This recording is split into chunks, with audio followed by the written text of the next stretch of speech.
not, if you do the roll call, please. Wood? Yes. Evans? Yes. Buchan? Miller? Here. English? Here. McEvers? Can we please rise for the invocation? We have Pastor Mike Rima with the Lake City Community Church with us tonight. Welcome, Mike. It's an honor to be here. Let me just say before we pray how much I appreciate your leadership. And it's not an easy time to be a leader. With a pandemic and civil unrest, now with air quality that makes it difficult to even go outside, it's not a time where it's easy to be a leader, but I am confident that you're here for a reason and that you're the right people to be leading our community at this time. And so I just want to say, just as a member of the community, I just want to say thank you. Thank you for your leadership. I know it's hard, it's tough. You have decisions to make that are very, very difficult at times. And I'm just thankful that we don't have to make all those decisions on our own, that we can actually ask for help. So let's do that now. Let's pray. Father, thank you. Thank you for the opportunity we have to be leaders in this community. I'm grateful, God, that you give us this opportunity because all authority really does come from you, and you place people in positions of authority. And God, you've done that tonight with the people who have gathered here to wrestle with decisions and to make decisions on behalf of our community. So, Father, we turn to you for wisdom. God, I'm thankful that you are a God who gives wisdom, and you give it to anyone who will ask for it. So, Father, tonight we ask that in every decision that is made, that all conversations would be guided by you, and that you would give wisdom in making decisions that would be in the best interest of our community. So, God, we look to you for that, and we thank you that you will do that for us. In Jesus' name I pray. Amen. Amen. Would you lead us in the pledge, please? I pledge allegiance to the flag of the United States of America and to the republic for which it stands, one nation, under God, indivisible, with liberty and justice for all.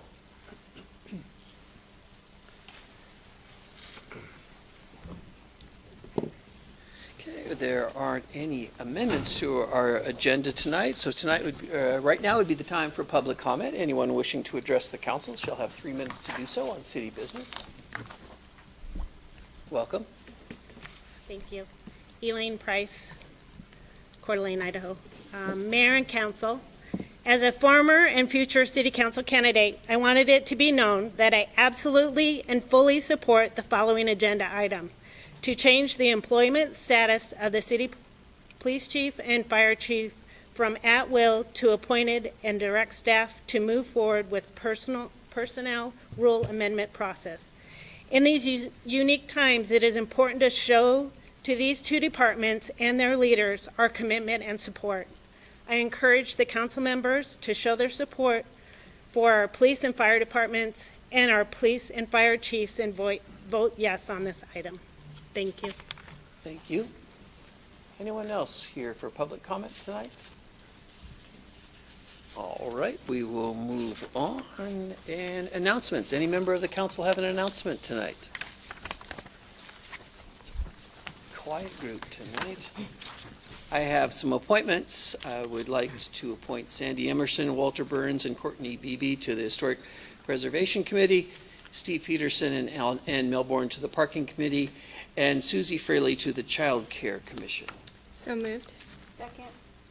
Motion and a second. Any further discussion? Dan? Well, I would just comment that, and actually kind of tying into the pastor's remarks, that, you know, when you look at the people who are joining the different commissions, I mean, we really have some excellent folks who are willing to step up and, you know, I've heard, and it's things that need to happen, and I've heard there can even be issues sometimes with public art, and people are still willing to join, you know, art commission and that kind of thing, and parking. Who ever heard of parking issues? So anyway, I appreciate the group of folks that we've got doing that. Thank you. Any further discussion? All those in favor? Aye. Any opposed? Motion Mr. Mayor, carried. I'd like to move to approve consent calendar as presented, including Resolution 20-050. Second. Motion is second. Discussion on the consent calendar? Roll call, please, Renata. Wood, Yes. Evans, Yes. Miller, Yes. McEvers, Yes. Gookin, Aye. English. Yes, Motion carried. Chris, do you think you're up next? Okay. Other business, approval of the elimination of on-street parking on Hanley Avenue between Corsellis Parkway and Ramsey Road. Chris Bosley. All right, thank you, Mayor and Council, for having me before you tonight. The reason why I'm here tonight is because of a recent issue that we've come across on Hanley Avenue. Historically, parking has been allowed between Corsellis Parkway and Ramsey Road. Sorry, I'm distracted by the mouse moving around without my... but anyway... So we, recently with the opening of some apartments along there, we've been getting a lot more people parking there. And the complaints have been coming daily in the forms of emails, questions to the city through our website, phone calls. People are pleading with us to do something about that. So I've took a pretty good look at it, and this is the section of Hanley Avenue we're talking about here. It goes from Corsellis to Ramsey Road, and this is Lake City High School right here. And this is actually a Google Street View image from a few years ago that this was an image that I grabbed because I've been looking at putting a safer crossing here, because as you can see, there are kids who leave school and they run across to the Maverick station to be picked up by their parents. And then people queue along here also, and it becomes a little bit of a congested area during school pickup and drop off. So we do have a grant to put in a safe crossing at that location, but that isn't for a couple more years. But in the meantime, we've also got issues that we're looking at coming up this winter, and that Hanley Avenue is one of our primary snow routes. Obviously, this photo is not Hanley Avenue, but it's a great one to show what happens when snow starts building up and pushing cars out into the center of the roadway, and the berms keep getting bigger and bigger.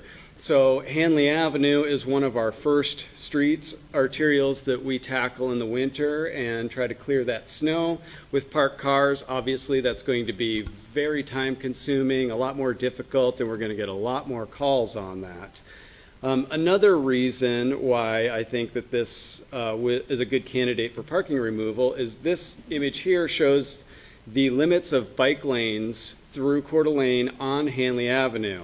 And they start out here at Carrington, and then they stop at Corsellis, and then they pick up again at Ramsey, and they go all the way to the city of Dalton Gardens, and then through Dalton Gardens to 15th Street. So this 1/3 mile section here is the only section in 3.5 miles that we don't have bike lanes on Hanley Avenue. So in looking at this, I went out there, made some site visits to see things. The first time I was out there weren't too many cars out there, but a car right in front of me, somebody had jumped in the car and took off and pulled a U-turn right from their parking spot across Hanley Avenue and turned around and head back to Ramsey. And I was like, well, that's not safe, obviously. So the next time I went out there, this is the photo I took, and you can see all the cars parked along there. And this is midday. This isn't even at night when people are home. This is when they've already left for work. So I didn't want to take this decision lightly, and that's why I'm here before you today to get your feedback on this, because there could be repercussions, of course, of people complaining about losing their parking there, but they all have the parking needed. So I'll go through my coordination, I've talked to snowplow operators within our department, and they're all scared of what's going to happen down there once the snow hits and the berms start building up and cars get pushed out. And this is not a route that we use the gates on the plows, so we can't just gate around each parked car and then drop the snow somewhere else. And as you can see, they might have to go quite a ways before they even drop that snow. So we'd have to change snowplow operations. I talked to Parks and Recreation because I know those fields nearby were used sometimes for sporting events by our Parks and Rec department, but we no longer use those. I talked to the school district to find out what they thought about removing parking along Hanley Avenue, and they supported that and said that they feel that Hanley Avenue would be safer if we remove parking from it. I talked to the planning department to find out if that parking was needed, and they showed me evidence that all the apartments that went in had met their parking minimums per code, so they all have 1 to 2 spaces depending on the size of their apartment, so they all have enough on-site parking to meet their needs. And lastly, I talked to the police department to find out about what they thought about removing the parking, and some claims that I got yesterday that cars were hitting parked cars out there and driving off. That was not substantiated. They had no evidence of that, but that's what people are seeing out there. So with that, I would stand for questions and asking you to give me permission to remove parking between Corsellis and Ramsey on Hanley Avenue. Council questions? Kiki? I just have two. Do you have any sense of who are these people? Are they guests of the apartment building, or do you know where these cars are coming from? From everything that I've been told and what I've seen out there, they are apartment people who live in the apartments there. Overflow? I don't know if they're guests or residents, but I can tell you the apartments that have been there historically to the west of there, closer to Corsellis, they have plenty of parking, and we would still see 2 or 3 cars a day parking out there, and I believe it's for convenience, because they would rather, if their apartment is close to Hanley, they can just run through the swale across the path and get to their apartment.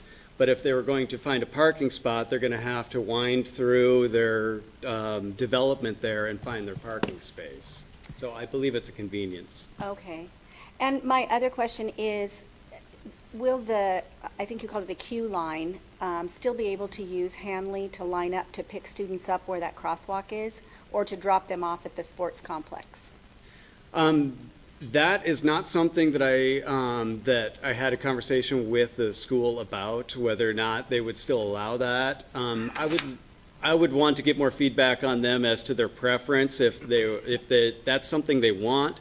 But a lot of times the schools want parents to follow the rules and go into the parking lot where they're supposed to and exit where they're supposed to. And a lot of times it's the parents who cheat the system and park on side streets and things like that make it more difficult for everybody. So I will continue my conversation with them to find out if that is something they support or not, and we can sign it accordingly. And then if it's something that they find it's necessary, if there's activities going on there where the queue line's too long to fit in where it would normally go, then you can work that out with the school on how Correct, that yes. is signed. Okay. Amy? Well, I can say I spend a lot of time at those soccer fields right there. And I know that that parking lot right next to the soccer fields is often full, and it pushes the parking out on the streets, and it is just treacherous to try to get to your car, especially if you're on the north side of the street and you're trying to cross and you can't see. So I think it's a good idea that we're taking a look at this. And also thank you for just your cohesive coordination with the agencies and departments and bringing that feedback to us. Dan? Yeah, I'm happy to give comment on this because I drive by through there a couple of 3 times a day, live in Coeur d'Alene Place, and that picture that you had up, I mean, doesn't near do justice. That I've noticed as the apartments, closest to the road there got built, got filled up, and then if you go through there now, it is on both sides, and I'm sure it's just for convenience, because it's be much easier for them to just go out, get into their rig and go, but especially for the guy who drives this giant moving transfer truck, which is parked there. So, I mean, when they're parked both ways, it is really tough to get through. And now with I'm sure if there's a game, that soccer lot is, likely full, but most of the time, I mean, there aren't games, and so it's empty, so there's room. And then, of course, if they, the whole high school parking lot, they Right. can cycle through there. So I can, as a, I don't know if I'm quite in the area of impact of this, but I, on behalf of those who are, I mean, I would heartily support this. So it's a real problem. And like you say, they're just back to back. So they do just pull out, and it's a tough thing. Mhm. Dan? Thank you, Mr. Mayor. Chris, so I assume we'll be putting in signs. Yes, we would like to put in some signs. One of the suggestions that I've gotten from people, and which is what I would like to do, is to just stripe a bike lane to prohibit parking. But we would have to couple that with some signage also. There have been other areas where we have done that to prohibit parking, and the first day that I had the bike lanes installed, we got one car parking on it. Code enforcement gave them a warning saying, no, this is no longer available parking, and then the problem stopped. On this one, I think we'll have to put a few signs in, but we'd like to get away from installing too many signs in the area. Thank you. That was my question also on enforcement. And there's a cost associated with the striping and the signs. There is, yes. There is a small cost, $100 or so, a couple $100 per sign to put in. And then the striping, we're already striping the rest of Hanley Avenue through that area. So it would be a continuation of that. It'll be a minor amount of paint that would be used. Thank you. Other questions by Council? Woody? I have to at least say it. Yeah. You know how much I hate bike lanes. Yeah. And on Thank top you. of that, I hate losing parking. But when that came out last week, I drove through there a couple times, and it's scary. And it's 35 miles an hour It scary. is. So I was impressed. Hopefully it's a narrow bike lane so that the drivers get a little ooh-ah. But no, I'm very supportive of it. And again, I think it's overdue probably, and, it's growth. I just hope everybody can find a parking place. Hate to see it down on Corvallis now, they'll just keep stretching out. Right, yes. But thank you for all your efforts. Any other questions? Just a Christie? comment, Mr. Mayor, thank you. Chris, a couple of times that you've come before council, you always do a really nice job. I've said to you, did you coordinate with such and such department? And you've listed out here who you've coordinated with, or several departments, including city departments. So thank you for that. Appreciate it. You're welcome. All right, if there aren't any more questions, we'll be looking for council action. Mr. Mayor, I'll make a motion to approve the elimination of on-street parking on Hanley Avenue between Corsellis Parkway and Ramsey Road. Second. Motion and second. Any further discussion? All those in favor? Aye. Any opposed? Motion carried. Thank you, Chris. Thank you. Item number 2 is approval to change the employment status of the city police chief and fire chief from at-will to appointed, and direct staff to move forward with the personnel rule amendment process. Councilmember Gookin. Thank you, Mr. Mayor. So I was looking at this historically thanks to a PowerPoint that was presented today by Melissa Tosi. Real solid job on that. I do appreciate it. And she gave a history of how this happened, and I have a history in my staff report, which mentions historically that our city clerk, city attorney, and city treasurer are by statute what's called appointed employees. These were once elected positions, and now they transitioned to hired. Then they became what's called an appointed employee, which means they need permission or approval by the council and the mayor if they're going to be hired or terminated.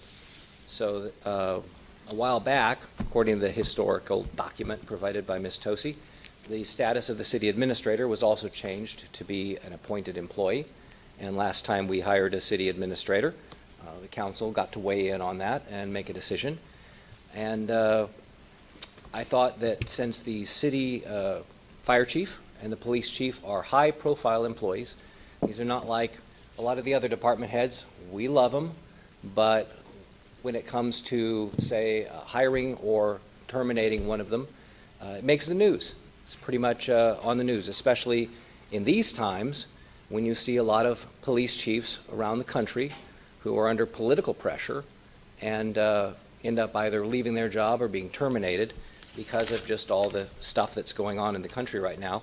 I thought it would be good to restore what we had once, according to the old version of the personnel policy, and have council approval so that there was more of an open, transparent process to this. I know no one in council likes to read about something in the paper in the morning and then have to deal with phone calls regarding a decision that was made that we don't have any say-so in. So I thought it would be good to allow these high-profile public officials to have the same level of protection as our city clerk, city attorney, city treasurer, and city administrator, so that we would have that process. I asked the associations and the union what they thought about this to see if I could get their support, because if this was something that they weren't interested or they didn't think was necessary, then obviously it wouldn't be a tree that I would want to bark up. But they both expressed their approval, and I thought quite positively.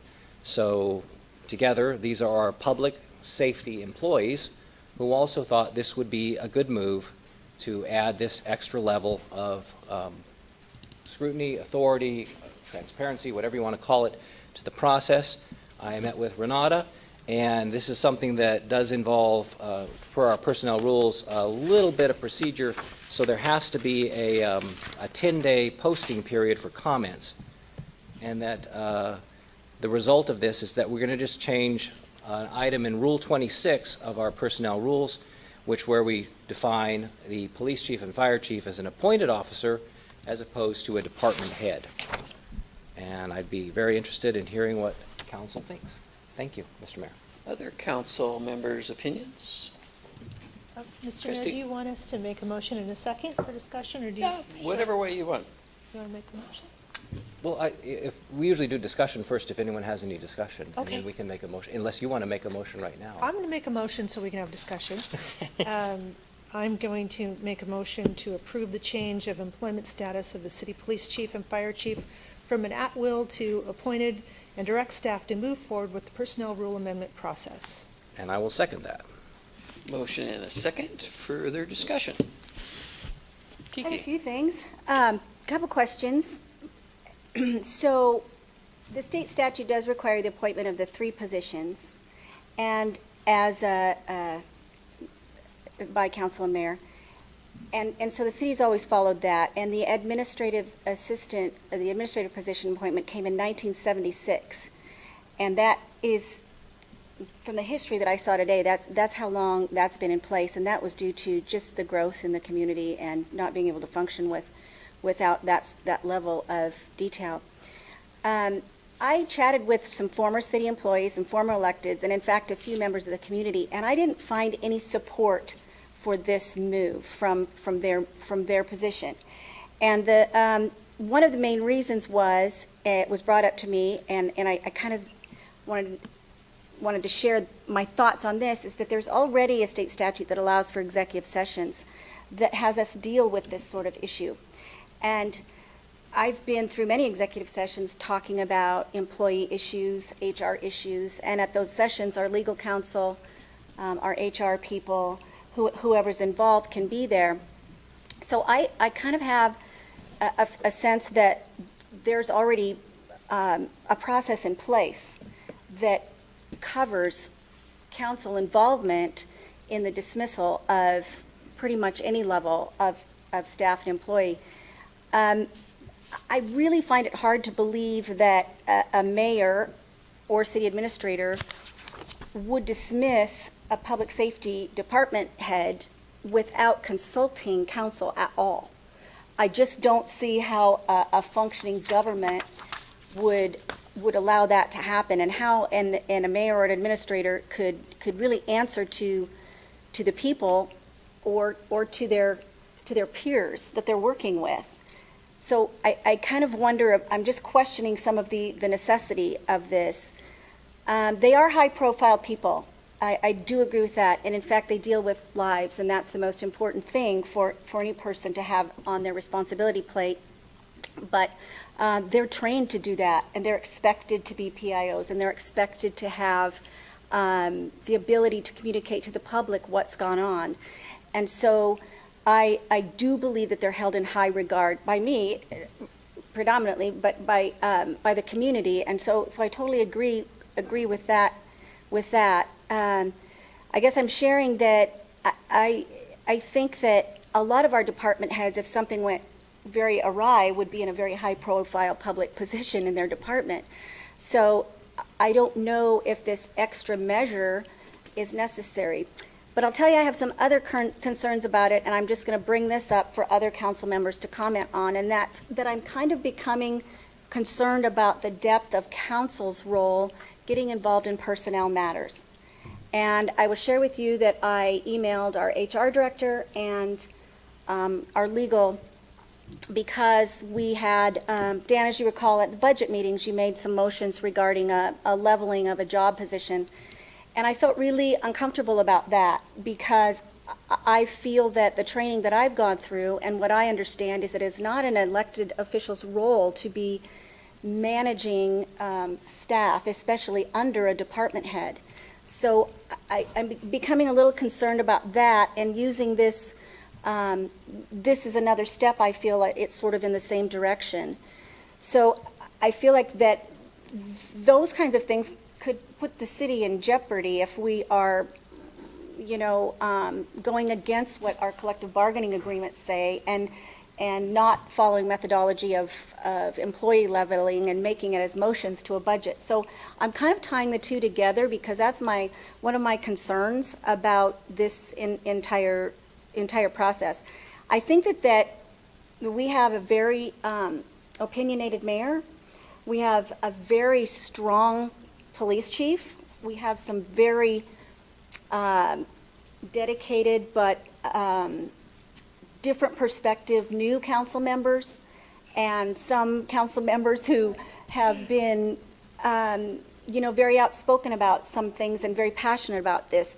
We aren't always going to agree on things, but I feel like using potential personality conflicts and creating ordinances surrounding that may not be good government. So I just want to, those are some ideas that I have a lot more. I have a whole page or two, but I wanted to share those things for discussion, because I feel that this particular proposal may be coming right now when I'm not sure of the timing surrounding it, that there's personality issues going on here, and that it's not something we should be trying to fix with a change by ordinance. So we do have situations, we do have stuff in place, and I just wanted to share those thoughts. Other council comments? Dan?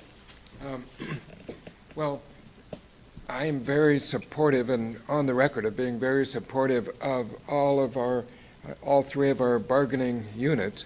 And so just kind of my default is anything that we're going to do that ends up, altering some of those terms of the contracts and the employment, whichever direction it was going, I'm going to take a very cautious look at.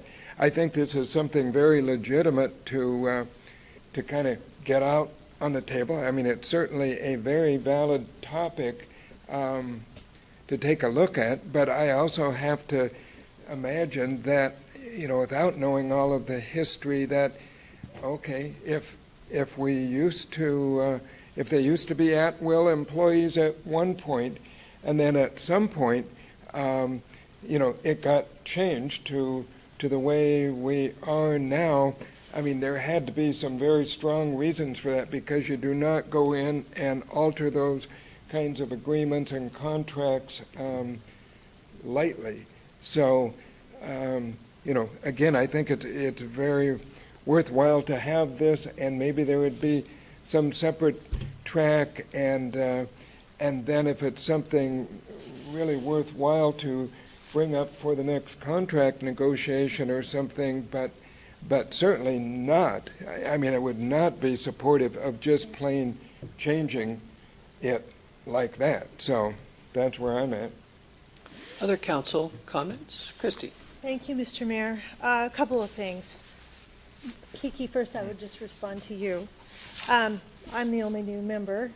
And I have not called and said that I have any personality differences and that I am moving forward policy change based on personality. Policy should always be based on an organization and what's best for an organization, not about individuals. And so I guess I'm not buying into that. What I would say, though, I worked for the city for 26 years. And a few years later, here I am on the council. I've had a long affiliation with the city of Coeur d'Alene. As a police officer, I was a president of the Police Association a couple of times. I served in the other executive level offices as well.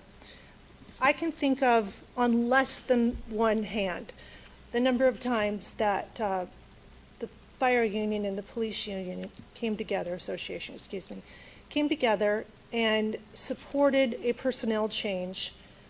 It's very rare. Back in the 90s, the council, for whatever reason, decided to abolish collective bargaining.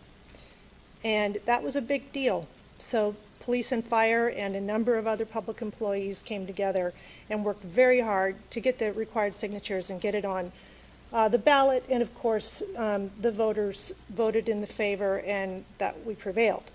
That was a big deal. So I can think of just a couple of times when police and fire have put the effort forth to say, this matters.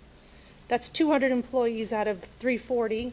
Maybe if we went to the others, we might hear, gosh, that's not such a bad idea. I don't know. But I think the reason for it is not about a personality.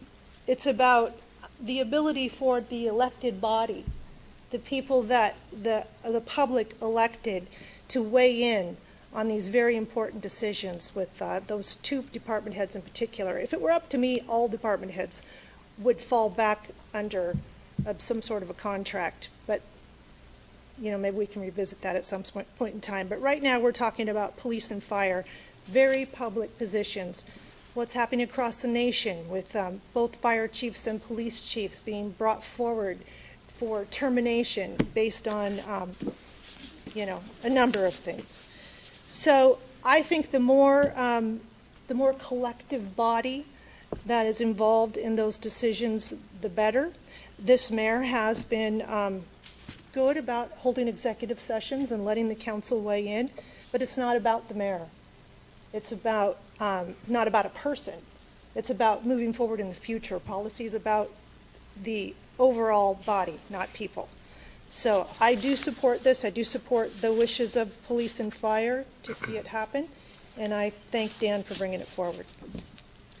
Other council? Mr. Mayor, I have a question. Chrissy, you just mentioned police and fire, the support of police and fire. Did they bring it forward to us, or did council members go to them and ask them for letters of support? Well, Dan's already said he went and asked for it. Went and asked. Sorry, I missed that. Thank you. Any other comments? Woody? Just a couple. I kind of trying to follow where you guys are coming from on this, and again, I'm kind of the historical. I remember having the sign in front of my restaurant when we were doing the collective bargaining. We were very supportive of that. I kind of hang on to the past, and as I recall, some of us were around when this changed, and there was some reasoning behind it that I recall, and Troy might remember more of it, but I seem to recall that the idea of everybody being on the same level the department heads around a big table, and I go back to executive session and liaisons and all my historical perspectives. That was what created the teamwork for the 12 years that I was with, I think, during Sandy Bloom's time. And that was that kumbaya moment, and everybody participated, everybody helped each other, all the departments were looking out for each other. And that's kind of changed, and I get it. A lot of people left. A lot of department heads with 20, 30 years of experience have left, and so that kind of starts changing things. I think the spirit of what that was all about was they were equal. I have a hard time putting police and fire in front of the sewer guy. Man, if I'm not flushing, I don't care about police and fire. I have a hard time putting police and fire in front of the water guy. If I can't brush my teeth and flush, why do I need to help? Why do I need the fire department? You know, again, it feels like it's a division. And then you pull in the association and the unions. Well, we have another association too for everybody else. I think the police and fire, we always give them what we want. We gave them a sergeant this year with no money, went into fund balance for it. They get good raises. They're highly qualified. We give them the best of everything. And I understand they want more. That's just the nature of the beast. I don't know if their input should carry that much weight when we are the electeds. We're the ones that's supposed to represent the folks, not the unions, not the associations. So I'm having a hard time with it. I get it. I kind of get where you're coming from, but I don't know about making 2 out of 20 more special than the rest. I believe in that commonality. They're all consistent. They're all work together. All of a sudden you start elevating them. For what reason? Have we had problems that would cause them to not follow through on the way things have been done? So I don't know if I'm making any sense, but that's kind of where I'm at. Dan? Thank you, Mr. Mayor. First of all, I just want to say I got no skin in this game. I'm doing it because I think it's the right thing to do. To address some of the questions, Woody, yeah, I think going back to the contracts like we used to have, and as a matter of fact, I saw that in Melissa's excellent report, is we voted to do away with that. You and me did. And going back to that might make sense, because council used to be involved. We used to be the heads up. We used to be called into executive session. We're not anymore.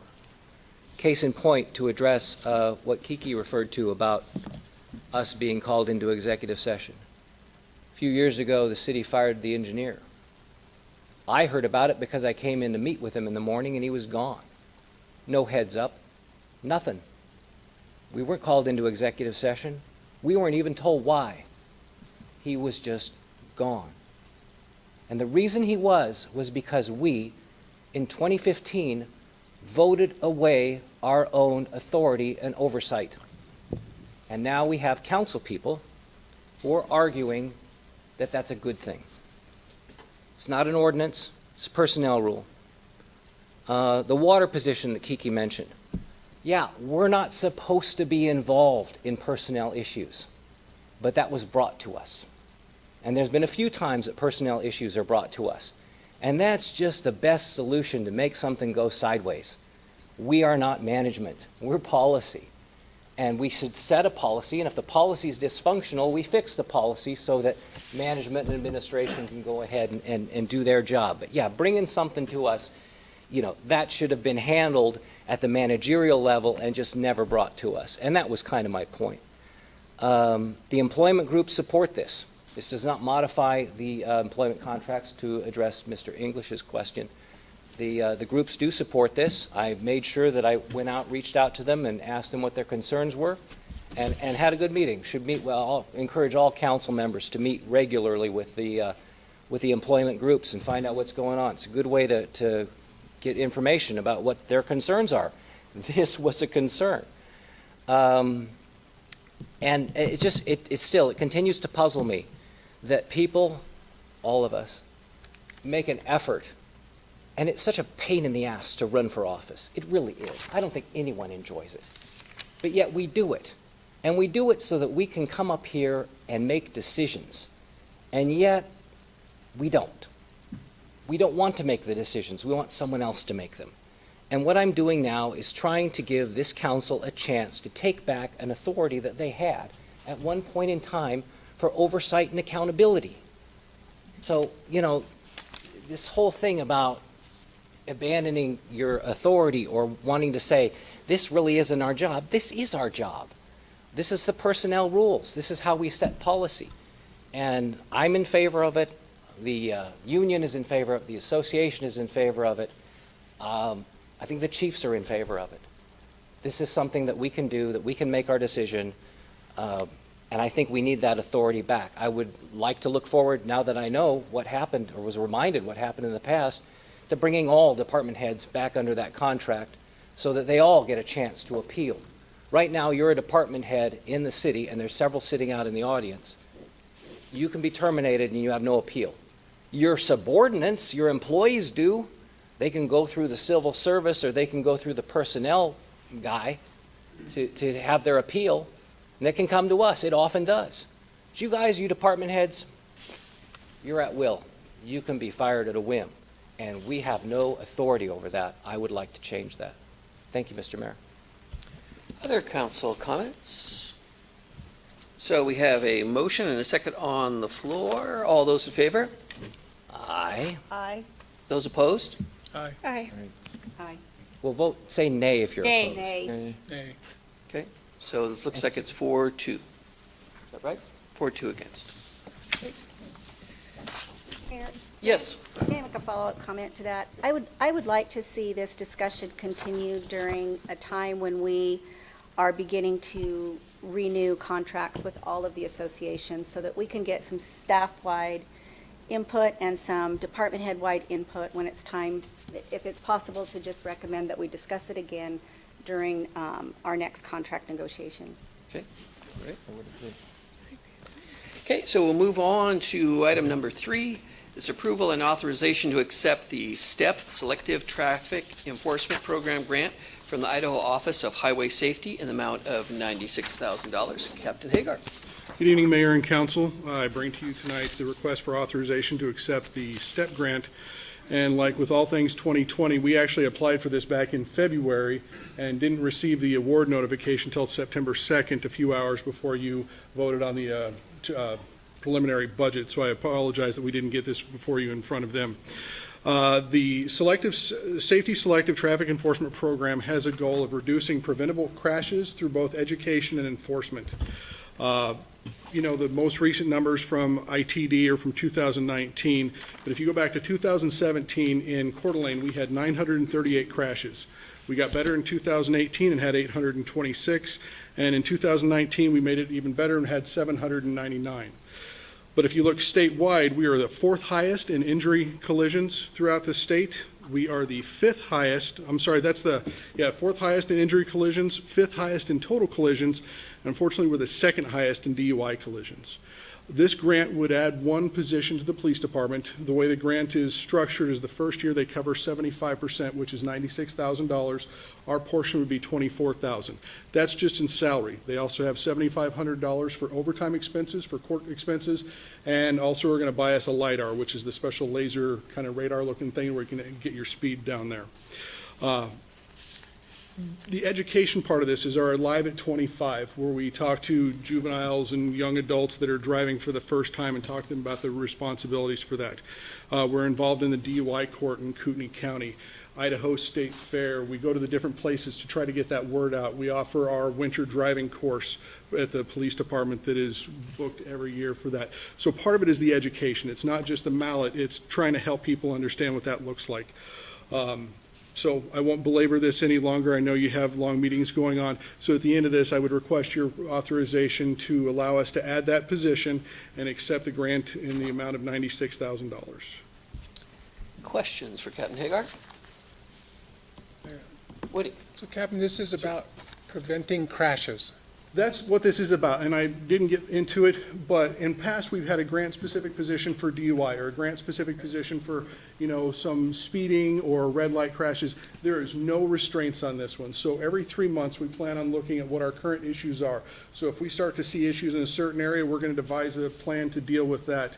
And whether it's speeding, or red light running, or turns, or, during the summer when we have more folks coming downtown to our restaurants and establishments, we may have more of a DUI emphasis. But it's using that intelligence-led policing to look at our numbers and actually putting this enforcement in the education where it's going to do its best goal. If we see that juveniles are having issues, we're going to get into the schools. We're going to try to take some action to try to prevent that. So that's what we're aiming for. So would you guys be working Highway 95? Is that kind of in your zone? It is. We work closely with ITD, Captain Kemp and Lieutenant Schenk with ISP, and we work with them. We kind of have it delineated out, certain different responsibilities there. But yeah, we would be working on that. And again, we see speeding issues with the fast lane improvements. We're waiting to see. I don't know if anybody's seen Kathleen in 95 or some of the other areas where they've extended that pull-out bay. I could expect that we may get some accidents from that as people have a longer distance to travel towards the intersection. So those are the types of things that we want to look at to see what's impacting our community that lives here and our visitors that come here. Pretty cool timing. Yeah, yeah. Other questions from council? If there are no other questions, be looking for council action. Mr. Mayor, I would make a motion to accept the Selective Traffic Enforcement Program grant from the Idaho Office of Highway Safety in the amount of $96,000. Second. Motion and a second. Any further discussion? All those in favor? Aye. Any opposed? Motion carried. So we have resolution number 20-051, authorization for fire department to expend up to $335,000 for development impact fees and approval of a contract with Veritas Construction. Kenny. Mayor and Council, welcome to round 3 of the journey we call Fire Station number 5. As you knew, we came to you a few months ago looking for $250,000 because we got an engineer bid for $220,000 to build the station. Well, we blew right past that number, and we had a low bid of $374,000, which of course we didn't have the budget for. Came back to you asking permission to reject those bids and then to allow us to negotiate with the low bidder, Veritas Construction, which we did. Myself, Bill Greenwood, Troy, we all sat down with them, had what I would call some of the most productive meetings I've ever had as fire chief, and we whittled down that number. We had a wild card in there, which was the electrical bid, which came in at $65,000. Where we're blessed is we have some pretty talented folks within our city that can help us do a lot of the work. So working through Veritas, working with other staff members in the city, we think we have that down to a manageable number. Veritas came back to us with a bid amount of $273,000, and we would self-perform the electrical, security, and signage on that. So I'm asking you now to please allow us the ability to have budget authority from impact fees of $335,000, enter into a contractual agreement with Veritas Construction for that $273-ish thousand, and we would move forward on the construction of station number 5. Questions for Kenny? Kenny, I just have to do the math. So Okay. if we give you the $335,000, you could have built the original one, right? For No, that was 273? 372. Okay, came in over what we're giving you now, and you Yes. deducted. Yeah. Okay. And what I'm hoping to do is not have a round number 4 of the adventure we call Fire Station number 5. So we set it up as a high water mark with the hopes that we have everything we need. We do an adult, which was the signage, and we do have to put some stuff inside the building. The 335 will cover all of that. Thank you. Other questions for Kenny? Dan? Thank you, Mr. Mayor. There's still a cost to using city employees, Correct. because we hire those employees to do other things for us, so while they're doing something for the fire department, they're not doing the other things they're normally doing. Do you have a number on that cost? I do not. We talked to Todd, who's an electrician, and Tim Martin from Streets, who would be doing that. And one of the things that Tim was very big on is because they do so many things, was we would do everything we could to maneuver around their schedule, leaf fest, any snow things, so we wouldn't put that big burden on them. As for an hourly cost, we don't know. And that's a good question because we don't know exactly what we need to do to get from the Harbor House to the end of that western dock at Third Street. So that's why we have a little bit of leeway there, and I cannot give you an exact number on what the electrical is, because to be honest with you, we just flat don't know right now.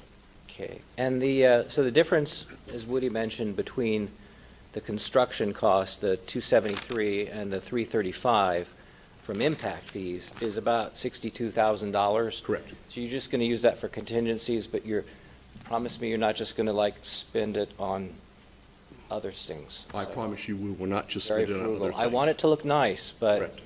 Yeah, we're not making any big changes. What we've done when we did the pencil sharpening, if you will, is we went to a different roof system. We went Okay. to a bunch of different things that would lower the cost.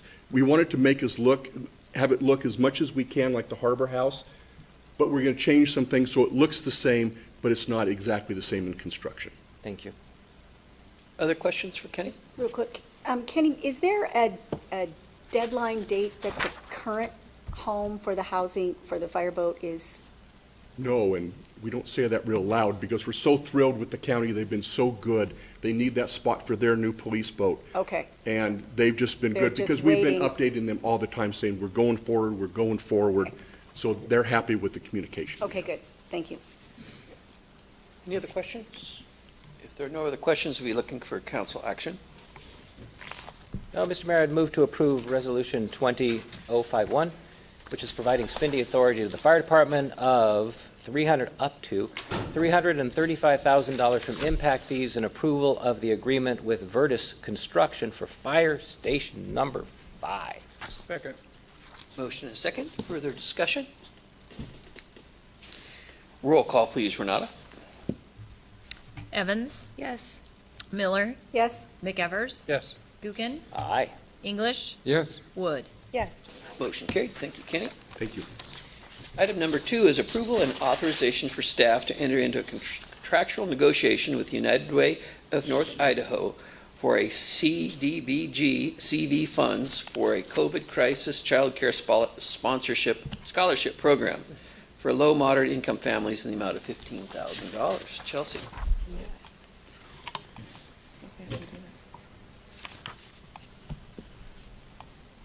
All right. Good evening. So we are asking for authorization to proceed with an agreement to fund United Way of North Idaho in the amount of $15,000 to provide child care scholarships for LMI families in Coeur d'Alene, supporting the licensed child care providers for ages 0 through 12. This would be using the CDBG CV funds in response to COVID-19. So United Way is requesting $15,000 to provide COVID crisis child care scholarships for up to 15 families in Coeur d'Alene. It would be in the form of vouchers provided directly to licensed providers. And as you know, we've received $199,675,000 in CDBG CV funding, and we just got notice on Friday that we're receiving an additional $247,000 in CV funding as well. So that's going to add to that fund. Does anybody wonder where all this money is coming from? Are they printed? It's just dropping from the sky. Where was it all this time? It's just magic. So we've allocated $86,000 approximately towards homeless sheltering, support services, the expanded Meals on Wheels program, the Boys and Girls Food Pantry, the domestic violence victim support, and staff administration. And we are recommending funding the United Way in the amount of $15,000, which would leave us a little over $18,000 available to spend, in addition to the $80,000 that we decided to hold back for fall and winter. So here's the breakdown again, and you've seen this before. So right now we have $33,000 to spend before we fund the 15 for United Way. And so the scholarship program just provides increased maintenance and access for families for daycare, childcare, so they can continue to go to work. It is going to benefit the low and moderate income families, and it allows United Way of North Idaho to expand their existing child care scholarship program by up to 54% in the city of Coeur d'Alene. So they're expecting to assist 10 to 15 families. The scholarships will be maximum of $1,500 per family. And it'll be vouchers, again, directly paid to the care providers, licensed care providers. So that's the stipulation. And so the beneficiaries are the families, the daycare providers, and employers, because we have a workforce that is able to have childcare. So these are some impacts from United Way. They provided us this. 70% of licensed childcare programs in our Region 1 closed within 2 weeks of the governor's lockdown. And many of those facilities don't have the money to pay basic operating costs or payroll. And the Alice families that we're serving are kind of in that gap of not having the benefits of full-time, salaried employment and benefits, and maybe making too much to qualify for some of the public services that are available too. So they are struggling. So we're bringing it to the decision that we should authorize staff to proceed with an agreement to fund United Way of North Idaho in the amount of $15,000 to provide child care scholarships for LMI families in Coeur d'Alene, supporting licensed child care providers for ages 0 to 12 with CDBG funds in response to COVID-19. All right, thank you. Questions, Dan? Yeah, just that since we know this is a very much of a need, and if I read it right, it'll serve 10 to 15 families, which that's good, but it's a drop in the bucket. And if we are literally drowning in funding, if there's more capacity in the system, have you talked to them about, dramatically increasing that? We have talked about it as far as kind of seeing what kind of applications come in and what the need is once they know they have the funds, and then maybe being able to expand it.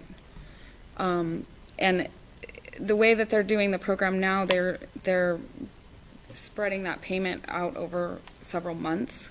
So like $250 a month per child over maybe 4 months. So I think it will depend on the need and what we see, and then we would maybe come back and ask for more. Well, would encourage to expedite it at every level and be quick to come back to us if there's an opportunity to put more into the pipeline. Mm-hmm. Especially with the schools having the alternate days, and that childcare has got to be a big challenge for a lot of people. Yeah, they're doing two or 3 days a week, so that leaves a big gap in childcare for school-aged children. Other questions for Chelsea? Well, I'll just echo what Dan said. If there's an opportunity for us to add more funds to make it more readily available to the families that need it the most, then of course I think we should take a look at that. And it's just a wonderful opportunity for the families in our area. So I really hope it gets a great response. So Yeah, we do too.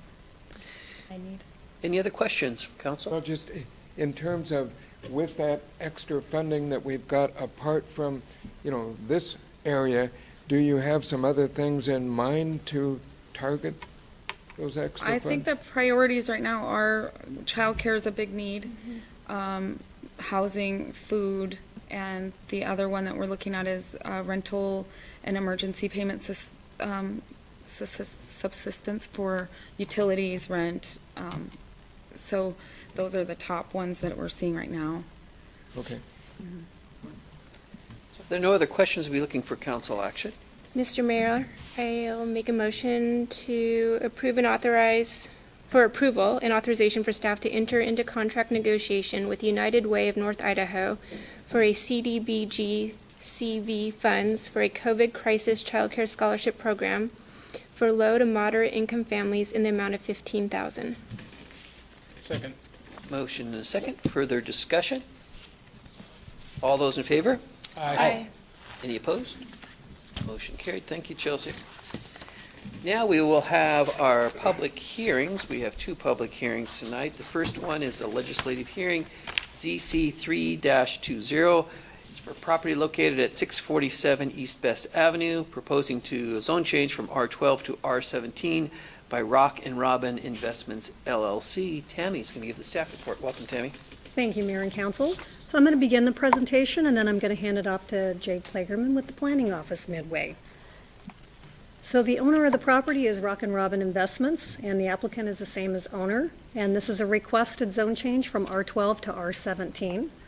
The property is located at 647 East Best Avenue, and the legal notice was published in the Coeur d'Alene Press on August 29th, 2020.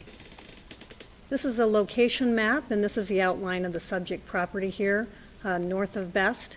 And the property does fall east of 4th Street between 6th Place and 7th Street. So this is 6th Place and 7th Street. And this is an aerial photo of the site.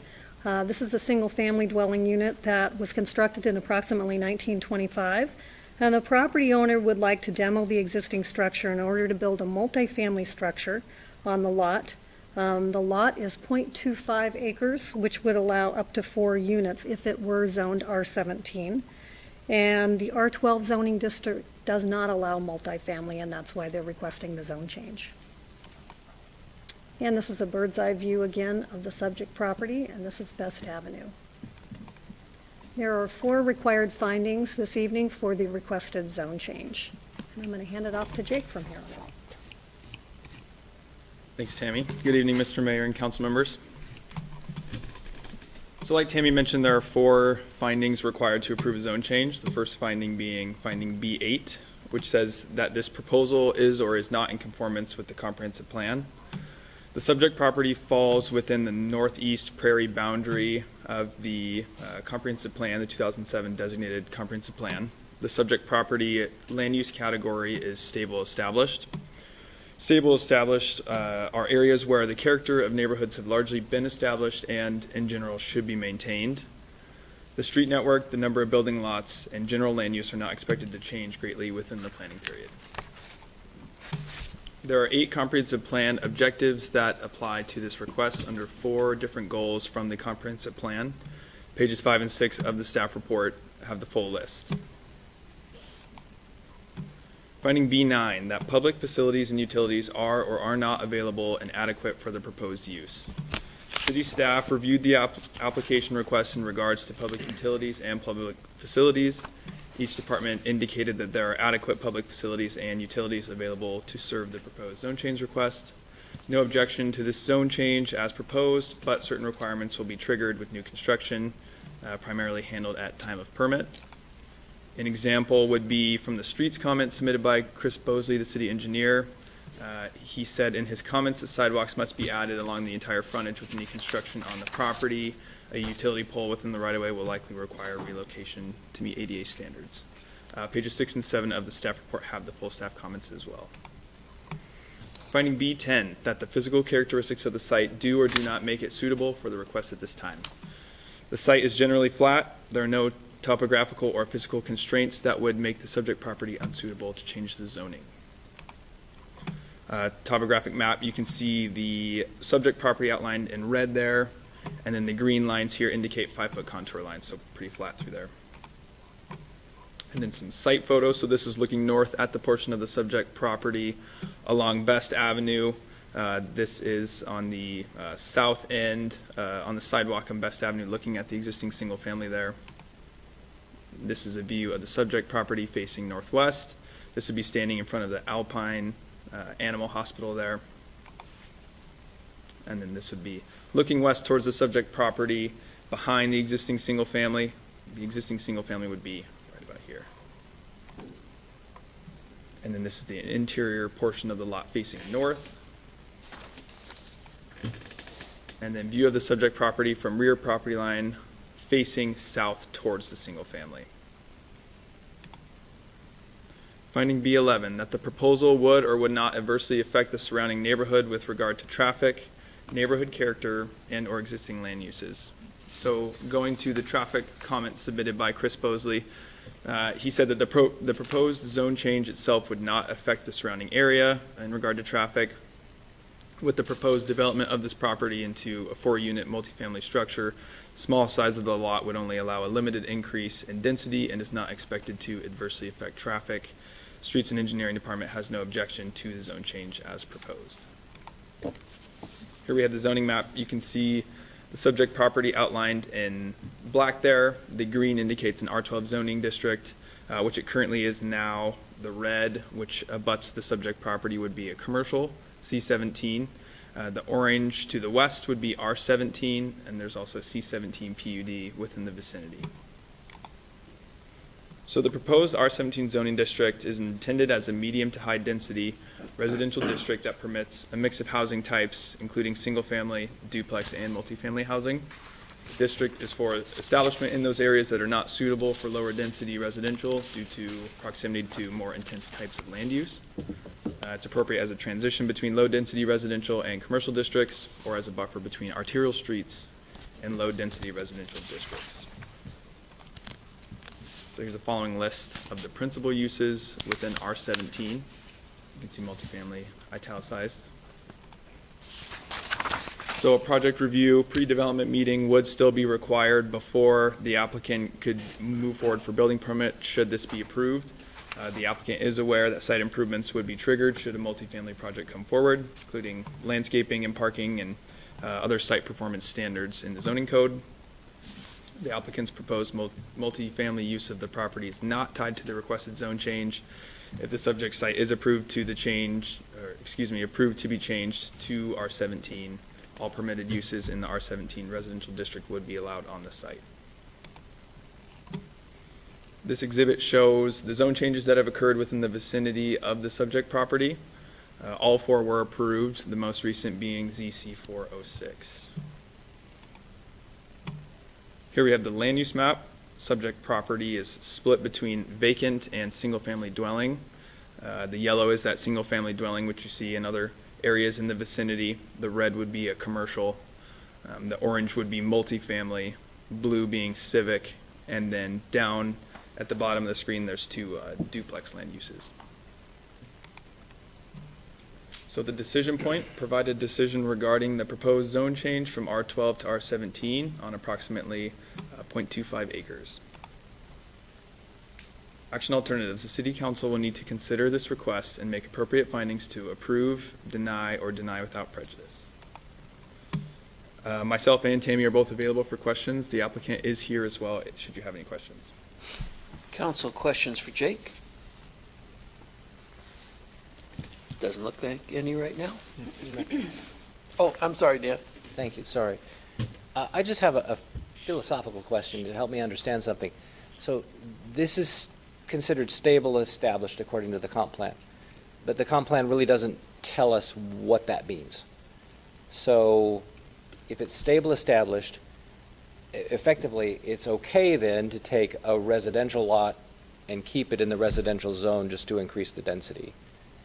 So what would be a, this is kosher, but what would be considered not doing that? I mean, would that be the extreme, like taking an R1 and moving it to C17? Is that what we're looking for? I would think so. I mean, I think that would probably be a pretty extreme case.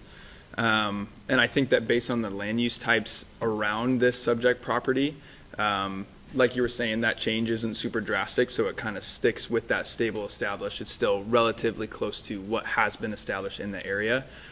In terms of a rubric for what that threshold would be, now we're encroaching beyond, what's established there. I guess I don't have a criteria off the top of my head what that exactly would be. I don't know if Tammy maybe has some examples of. Like sitting back there. But Jake, also, I'm looking under the permitted uses under C17, or sorry, got off the track, R17. Mm-hmm. And it really looks like if you list all this stuff, it's pretty much in line with what's already there. Correct. So it's even if, and we're not really supposed to look at what their project is, it's just the zone change, and what's allowed seems like it's really consistent. It wouldn't really upset the character of what's going on. It's just basically taking one house and putting in 4 units, I guess, is what they want, or the max that they could put in Right. on this property. Right, yep, so R12 doesn't allow that multifamily, and but that R17 is kind of that jump up to get the 3, and now in this case, 4 units, so, but they are very similar. And so the criteria there is also expressing that if there is a 4-unit development on here, that there's plenty of room for parking and all that other stuff that's required that comes with it. Correct. Okay. Yep. Any other questions for Jake? All right, thank you. We will move on to the public comment portion of this. We'll open it up for anyone wanting to give public comment. I have 2 names on the list. Is it Rick Peterson? Yeah. Okay, Rick Peterson. He is for the project, does not wish to testify. Robin Troyer is for the project, does not wish to testify. Okay, you're just here. Okay. Anyone else? I just had those 2 names on the list. Anyone else here or anyone else wishing to give public comment? If not, then we would close the public testimony portion of that and then look for council action. Mr. Mayor, I'd like to move to approve ZC 320 for property located at 647 East Best Avenue, proposing to change zone from R12 to R17 by Rockin' Robin Investments LLC, and to make the necessary findings and adopt the findings of the Planning Commission. Second. Motion and second. Any further discussion? Roll call, please, Renata. Miller, Yes. McEvers, Yes. Buchan, Yep. English, Yes. Wood, Yes. Evans. Yes. Motion carried. Thank Mayor, I'd you. like to move to dispense with the rule and read Council Bill 20-1012 once by title only. Second. Motion and a second. Any further discussion? Renata, if you'd read the title, please.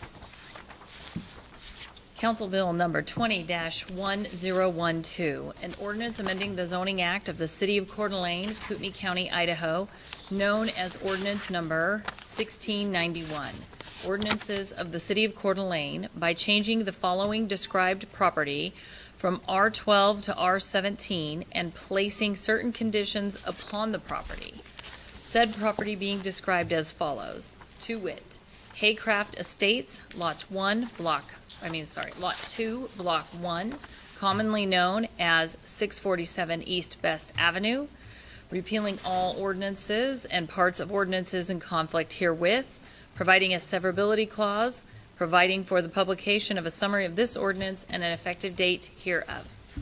Roll call, please. You didn't actually do that word for word. McEvers, Yes. Gookin, Yeah. English, Yes. Wood, Yes. Evans, Yes. Miller. Yes. Mr. Mayor, I'd like to move for council to adopt Bill 20-1012. Second.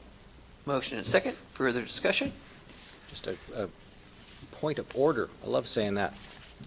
The ordinance is going to be effective upon publication. That was the sentence you left out. Sorry. It will be effective upon publication for sure. Thank you. Thank you, Dan, for keeping this ship straight. Roll call, please. McEvers, Yes. Gookin, Yes. English, Yes. Wood, Yes. Evans, Yes. Miller. Yes.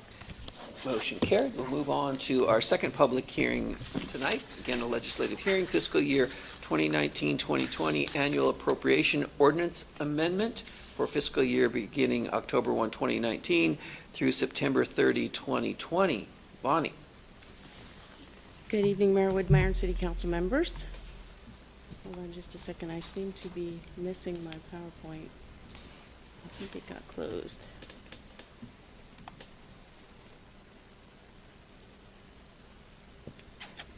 Well, I'm just gonna, it's in your packet, so. Maybe they can find it. Oh, there it is.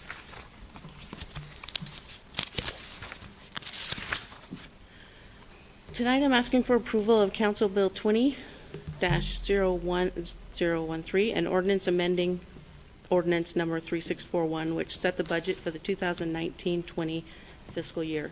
The ordinance includes amendments to the budget of $3.6 million in the general fund, which is an increase of 8.4%, and a $3.5 million increase in all the other funds of 6.4%, for a total increase of 7.1%. Idaho Code allows the City Council at any time during the current fiscal year to amend the appropriations ordinance to reflect the receipt of revenues and/or the expenditures of funds that were unanticipated when the ordinance was adopted. The city each year adopts an amendment or amendments to the appropriations ordinance. As a comparison, last year's budget amendment totaled $4.9 million, and the year before that, the total was $13.5 million. That was the year that we bought the property along the river. Unanticipated expenses are being funded by two categories: unanticipated revenues and designated fund balance. Designated fund balance is being used for project carryovers that were budgeted in the previous year, which account for $240,000 of the general fund amendment. Designated fund balance is also being used for transfer to the City of Coeur d'Alene Employee Benefits Trust Fund in the amount of $1.4 million and the purchase of property on East Sherman. Of the general fund amendment, the remaining 1.6 is being funded by unanticipated revenues. This fiscal year, unanticipated revenues were mostly generated through federal and state grants. This is a listing of the general fund additional expenses. There are various grants for the fire and police department in the amount of $230,000, separation payouts for accrued vacation comp and sick leave in the amount of $138,000, project carryovers of $265,000, which include overlay and contracted tuition reimbursement in the police department, purchase of the East Sherman properties and utilities, $326,000, a transfer to the Employee Benefit Trust of $1.4 million, City Hall generator of $48,000, an increase in constant manning in the fire department of $289,000, police and fire expenditures using impact fees, that's the boathouse and the police substation. That's a small number for the boathouse because that's just what they're going to spend this year, because most of the boathouse will be in the next fiscal year. And then $850,000 for COVID-related expenses that will be reimbursed through grants. Increased expenses in the other funds include $8,400 in grants to the library, separation payouts for accrued vacation and sick in the amount of $70,000, transfers out of $334,000, street projects, which include the Northwest Boulevard traffic signals, Celtice Way carryover, and improvements to the downtown signals. There's an increase in wastewater department expenditures of a little over $1 million. $895,000 of that is carryovers in projects from previous fiscal years. There's also two carryovers in Parks Capital Improvement, $1.1 million in the Memorial Park Grandstand, and $170,000 in the trail realignment. And there's also a CDBG COVID grant of almost $200,000 that's included in this amendment. And that is pretty much all I have. Questions? Council questions for Vonnie? Christie? Mr. Mayor, I just have a comment. Woody, I feel like I need to address what you said earlier because it relates to the budget. As we were talking about a policy decision, you stated that you singled out the police department particularly, and you said, we're giving them a sergeant this year with no money, and now they want more. I guess I just want to clarify that the sergeant's position is for the city. That person is not some sort of a luxury item for the police department. That is a person that will supervise officers on behalf of the city. So I want to clarify that when we move forward and talk about the budget. You've kind of said things like that a few times, as if it's something that benefits the police association. And it actually benefits the city. And that's it, Mr. Mayor. Any questions for Vonnie? Oh, I'm sorry. Kiki. Bonnie, I was just looking at the added expense of the STEP grant. In this amendment is $57,228. Is that a previous grant? Correct. Not yes. the one we just approved? So right. that's in the next fiscal year, even though it's in September? Correct, yeah. Okay. We won't spend any of that money on that grant till next fiscal year. Okay, I thought maybe that was a portion. They have a lot of grants going back and forth for a lot Yeah, of different things. okay. Did you have, was Nope. that your question too? Okay. Any other questions for Vonnie? All right, thank you. And This is a legislative hearing, so we open public comment. I don't have a list of anyone wishing to comment on that, so I will then close the public comment portion of that and look for council action. Mr. Mayor, I'll move to dispense with the rule and read Council Bill number 20-1013 once by title only. Second? Motion and a second. Roll call, please, Renata. Gookin, Yes. English, Yes. Wood, Yes. Evans, Yes. Miller, Yes? McEvers. Yes. Motion carried. Renata, if you could read the title, please. Council Bill number 20-1013, an ordinance amending ordinance 3641, the annual appropriation ordinance for the fiscal year beginning October 1, 2019, appropriating the sum of $97,303,278 to be $104,413,776. Which sum includes additional monies received by the City of Coeur d'Alene in the sum of $7,110,497. All ordinances and parts of ordinances in conflict herewith provide for the publication of a summary of this ordinance and providing an effective date hereof. Clarification, that was repealing all ordinances. Repealing all ordinances and Thank you. parts of ordinances in conflict herewith. Okay, so we have one final piece of business there. Mr. Mayor, make a motion to adopt Council Bill 20-1013. Second? Motion and a second. Any further discussion? One final roll call tonight, Renata, and then your night will be done. Gookin, Yes. English, Yes. Wood, Yes. Evans, Yes. Miller, Yes? McEvers. Yes. Motion carried. That there being no other business, this meeting, I'll make a motion that this meeting be adjourned. Second? Motion and a second to adjourn. All those in favor? Aye. Thank you very much. We are adjourned.